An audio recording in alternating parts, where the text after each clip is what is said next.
2024 November 6. Daily Bread Passage.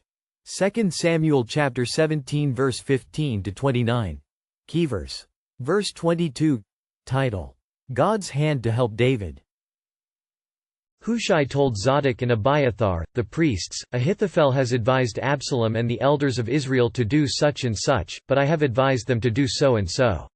Now send a message at once and tell David, do not spend the night at the fords in the wilderness, cross over without fail, or the king and all the people with him will be swallowed up.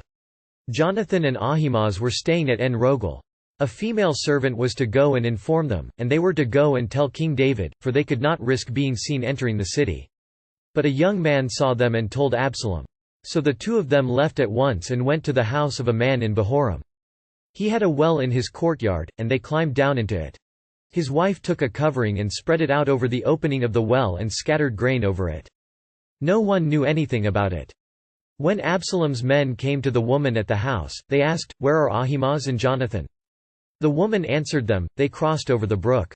The men searched but found no one, so they returned to Jerusalem. After they had gone, the two climbed out of the well and went to inform King David. They said to him, "Set out and cross the river at once, Ahithophel has advised such and such against you." So David and all the people with him set out and crossed the Jordan. By daybreak, no one was left who had not crossed the Jordan. When Ahithophel saw that his advice had not been followed, he saddled his donkey and set out for his house in his hometown. He put his house in order and then hanged himself. So he died and was buried in his father's tomb. David went to Mahanaim, and Absalom crossed the Jordan with all the men of Israel. Absalom had appointed Amasa over the army in place of Joab. Amasa was the son of Jether, an Ishmaelite who had married Abigail, the daughter of Nahash and sister of Zeruiah the mother of Joab. The Israelites and Absalom camped in the land of Gilead. When David came to Mahanaim, Shobi son of Nahash from Rabbah of the Ammonites, and Makir son of Ammiel from Lo-Debar, and Barzillai the Gileadite from Rogelim, brought bedding and bowls and articles of pottery. They also brought wheat and barley, flour and roasted grain, beans and lentils, honey and curds, sheep, and cheese from cow's milk for David and his people to eat. For they said, "The people have become exhausted and hungry and thirsty in the wilderness."